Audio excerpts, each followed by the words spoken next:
Okay okay നമ്മൾ ഇതിനകത്ത് ലൈൻസിന്റെ പൊതുവായിട്ട് വരുന്ന കുറച്ച് പ്രോപ്പർട്ടിയാണ് നോക്കാൻ പോകുന്നത്. ഒരു ലൈനിനെ നമുക്ക് അതിന്റെ ആക്സിസുകൾ ഉണ്ടെങ്കിൽ a x plus b y plus c equal to 0 എന്ന് പറഞ്ഞ് റെപ്രസെന്റ് ചെയ്യാം.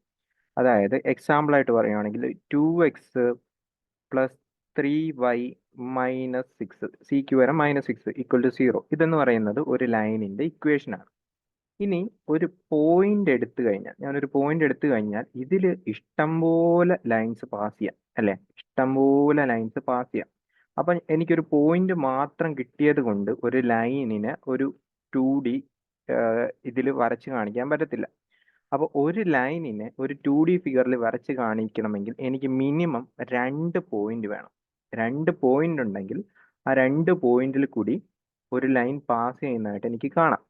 അപ്പൊ നമുക്ക് ഈ കാണുന്ന 2x പ്ലസ് 3y മൈനസ് 6 എന്ന് പറയുന്നത് ഒരു ലൈനിൽ വരച്ച് കാണിക്കണമെന്ന് വിചാരിക്കാം. ഒരു ലൈനിൽ വരച്ച് കാണിക്കണം. അങ്ങനെയാണെങ്കിൽ എന്ത് ചെയ്യണം? 2 കോർഡിനേറ്റ് നമുക്ക് വേണം. 2 കോർഡിനേറ്റ് ഇതിൽ നിന്ന് നമ്മൾ എങ്ങനെ കണ്ടുപിടിക്കും?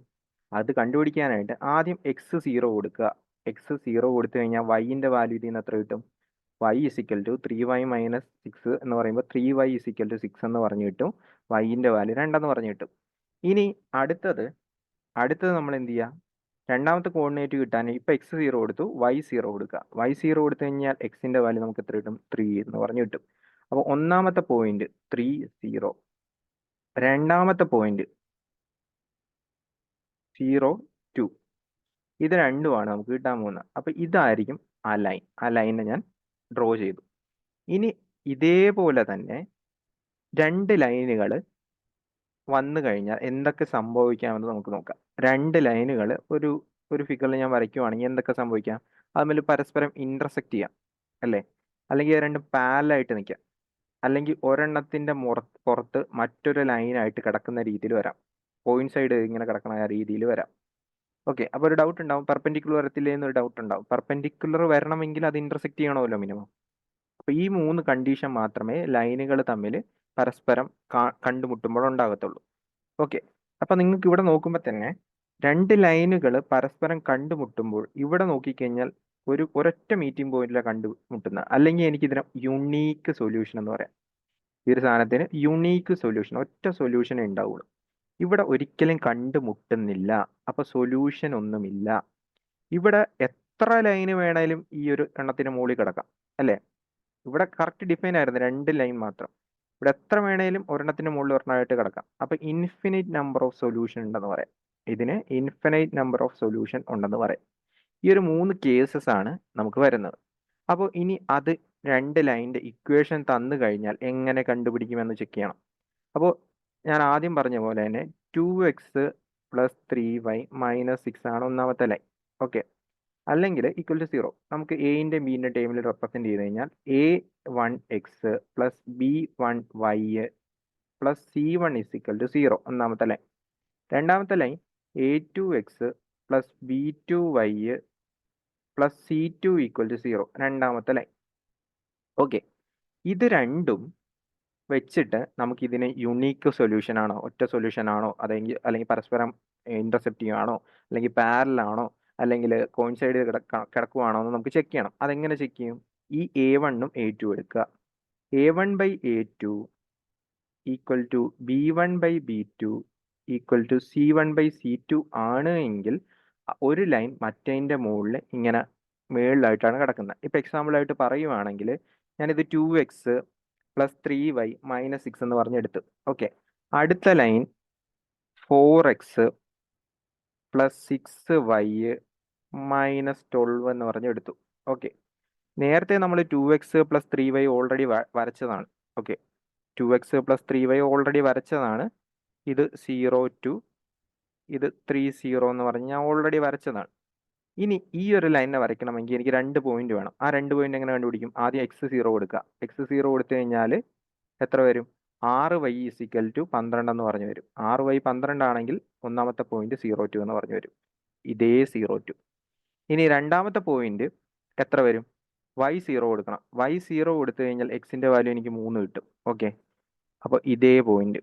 ഓക്കെ, ഇനി ഇവിടെ ഒന്ന് ചെക്ക് ചെയ്ത് നോക്കിക്കേ. ഇവിടെ ചെക്ക് ചെയ്ത് നോക്കുമ്പോൾ 2/4 3/6 -6 -12 എന്ന് പറയുന്നത് ഈക്വൽ അല്ലേ?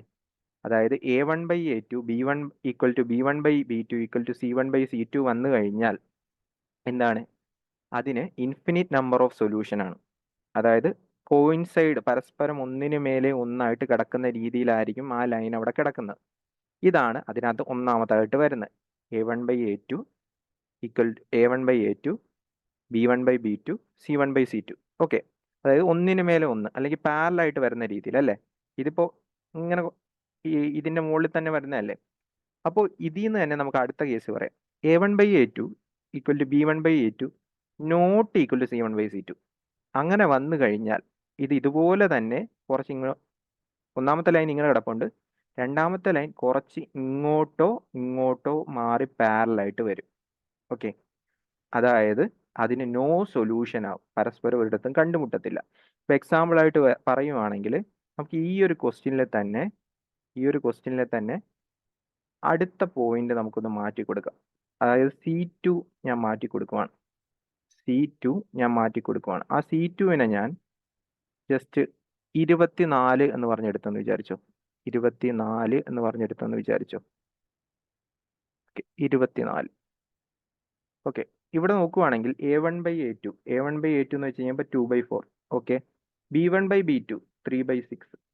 ഇത് രണ്ടും ഈക്വൽ ആണ്, 1/2 1/2 വരും. But not equal to C1/C2 -6 -24 അല്ലേ? അത് 1/4 ആ വരുന്നത്, നോട്ട് ഈക്വൽ ആണ്. ഇനി വേണമെങ്കിൽ ചെക്ക് ചെയ്ത് നോക്കാം.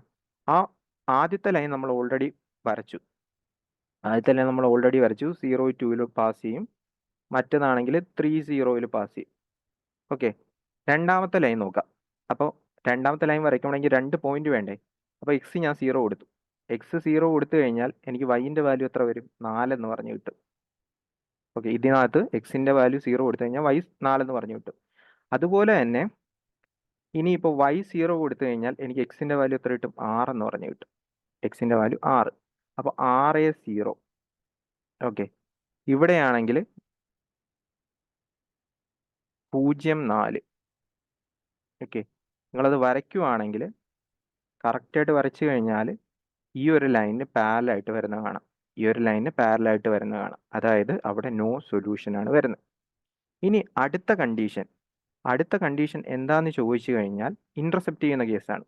ഇന്റർസെപ്റ്റ് ചെയ്യുന്ന കേസ് എന്ന് വെച്ച് കഴിഞ്ഞാൽ A1/A2 not equal to, okay, അടുത്തതെന്ന് വെച്ച് കഴിഞ്ഞാൽ A1 യുണീക്ക് സൊല്യൂഷൻ എന്ന് വെച്ച് കഴിഞ്ഞാൽ A1/A2 not equal to B1/B2. B1/B2വിന് ഈക്വൽ ആയിരിക്കത്തില്ല. അതായത് ഇവിടെ ഇപ്പോൾ നമ്മൾ 2x + 3y എടുത്തെന്ന് വിചാരിച്ചോ, ഈക്വൽ ടു -6 = 0 എന്ന് പറഞ്ഞെടുത്തെന്ന് വിചാരിച്ചു. രണ്ടാമത്തെ ലൈന് ഞാനിത് 4x എന്ന് പറഞ്ഞെടുത്തു, അതേസമയം ഇത് 5y എന്ന് പറഞ്ഞെടുത്തെന്ന് വിചാരിച്ചു. ഓക്കെ, ഇതെന്ത് വേണേലും വന്നോട്ടെ, 6 എന്ത് വേണേലും വന്നോട്ടെ. A1/A2 അല്ലെങ്കിൽ വേണ്ട, അതെന്ത് എടുത്താം. ഓക്കെ, A1/A2 B1/B2 ഈക്വൽ അല്ല. അവിടെ തന്നെ ഇതിന് എന്തായിരിക്കും? ഇതിങ്ങനെ പരസ്പരം കൂട്ടിമുട്ടുന്ന രീതിയിലായിരിക്കും വരുന്നത്. ഓക്കെ, ഇന്റർസെപ്റ്റ് ചെയ്ത് കിടക്കുന്ന രീതിയിലായിരിക്കും വരുന്നത്. അത് നിങ്ങൾ പോയിന്റ് എടുത്ത് കണ്ടുപിടിച്ച് കഴിഞ്ഞാലും ഇതേപോലെ ആയിരിക്കും വരുന്നത്. അത് നിങ്ങൾ പോയിന്റ്, അതായത് എൻ്റെയും ബീൻ്റെയും വാല്യൂ എടുത്ത് വരച്ചു കഴിഞ്ഞാലും ഇതേപോലെ ഇങ്ങനെ ക്രോസ് ചെയ്ത് കിടക്കുന്നതായിരിക്കും വരുന്നത്. ഇത് നമുക്ക് എക്സാമിൽ ചോദിച്ചിട്ടുണ്ട്. യുണീക്ക് സൊല്യൂഷൻ, അതുപോലെ തന്നെ എന്താ പറയുന്ന ഇൻഫിനിറ്റ് നമ്പർ ഓഫ് സൊല്യൂഷൻ അല്ലെങ്കിൽ നോ സൊല്യൂഷൻ എന്നൊക്കെ പറഞ്ഞ് ചോദിച്ചിട്ടുണ്ട്. ഇതാണ് അതിൻ്റെ തിയറി ആയിട്ട് വരുന്നത്.